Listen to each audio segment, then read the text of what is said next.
Washington Commanders, their over-under's 9.5. Now, that's their second highest here. No, third high. This is sorted by Cynthia's wins. So this is the fifth highest over-under. Okay, so it's not that high. This is her second highest team, though. She's got them going over with 10.2. Another one of those teams, I think, Jayden Daniels, offseason moves in the right direction. I keep going back and forth, right? Offseason moves in the right direction, but they're the team where the foundation was not as strong as the other teams that land in the Final Four. So trying to balance those things this offseason for Washington. Oh, they're another classic team where it's very easy to paint the optimistic picture. Jayden Daniels already looks like a future MVP, already dragged you beyond where you should go. You make some additions around him, and why would you not be better than last year? The flip side of that is last year's Houston Texans, right? You could make exactly the same case for the Texans the year before, and they kind of fell apart last season. I know they won some games, but it wasn't the same team, right? And Bobby Slowick gets fired at the end of the year. It was a bad season relative to expectations. So those are the two sides of the coin for Washington, the positive spin and the negative spin. Where would you go with the over-under here for Washington? Because I would say I still think roster-wise, I like the direction the offensive line's going in. I love the buy low on Deebo Samuel, adding him to Terry McLaurin. I think the run game will be fine because of the Jayden Daniels factor. I have some concerns that there'll be a little bit of regression from him. Again, I'm not being a hater toward Jayden Daniels. It's just I think almost every one of the really good rookie quarterbacks have regressed a little bit in year two. You wouldn't put Mahomes in there because his first year was really his second year. But every good rookie season, Stroud, Baker, RG3, maybe Russ was the only guy I think we listed recently that didn't necessarily have that, and they did go to the Super Bowl. So a lot of them have regressed. So it's in the range of outcomes. And I don't love that. The defense still wasn't great last year. Pass rush inconsistent. I know they had sack totals, but straight up pass rush wasn't great. Run defense got beat up at times. So there are some concerns here.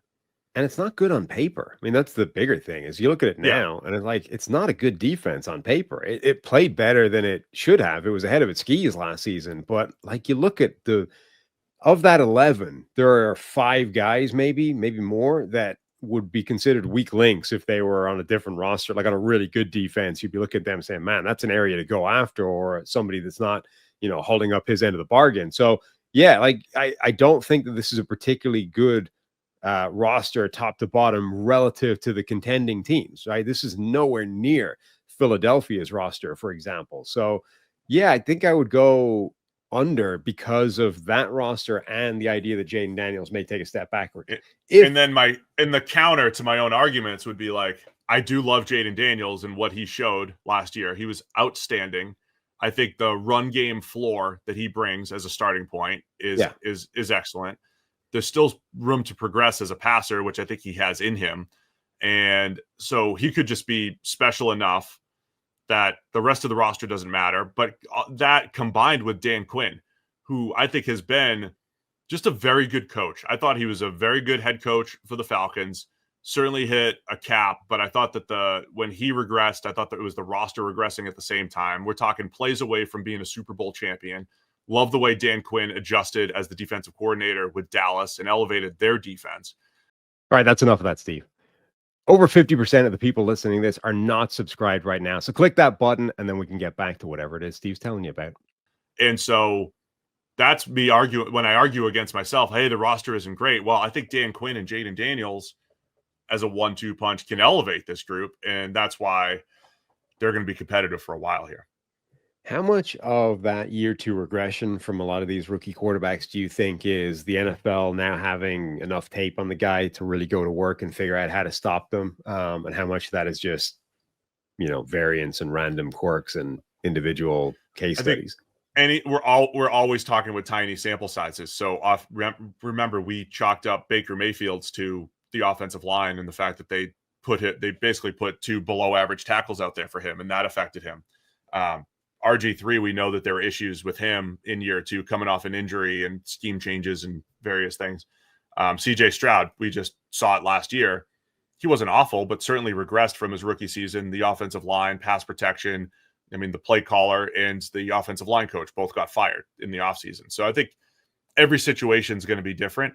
That would be the one thing maybe in favor of Jayden Daniels is we have coaching staff intact. Cliff Kingsbury made some great strides last year, I think, as a play caller. Dan Quinn, who I just was raving about. Like there's a lot of infrastructure in place that is good. But once again, a year ago at this time with Houston, we were saying the same thing. Look, Bobby's back with Bobby didn't get a head coach job. He's back with CJ Stroud. They added Stephon Diggs. They added all this defensive talent. Houston's going for it. They don't want to be a top 8 team in the NFL. They want to be in the Final Four and into the Super Bowl, and they made the moves to do it. And then they were the very much similar team, actually worse, I would say, at least offensively. So as positive as you could be coming out of that, like regression does happen sometimes. Well, because I do think that that's real, that you get a grace period in the NFL where you can kind of take teams by surprise to a degree, even several weeks into your career, but eventually, schemes, NFL coaches figure you out, if you like. They understand better how to attack you and how to slow you down, how to take away your strengths. But I also don't think that the sequence of these guys that you listed is necessarily a one-to-one indicator of that, because Baker Mayfield's offensive line did fall apart. RG3 did tear his knee to ribbons and then reject the offensive scheme that propped him up in the first place. Like, all of these things probably had a bigger effect than them being figured out by their opposing coaches the following year. So I think they're kind of both, like, Jayden Daniels will have a harder time of it this year because the coaches he's going up against will be better prepared for Jayden Daniels, but that doesn't mean he won't be able to still play at an extremely high level, because he might offset that just by being a more experienced next year. I'll put them over the 9.5 here, though, for Washington. I'm going to go under. I can imagine them not living up to that. I'm going to keep going back and forth in my own head on them all the way through the season until we get to see them play. Thanks for watching all the way to the end of our video. For more great content, click here to subscribe and here to watch another video. We'll see you again soon.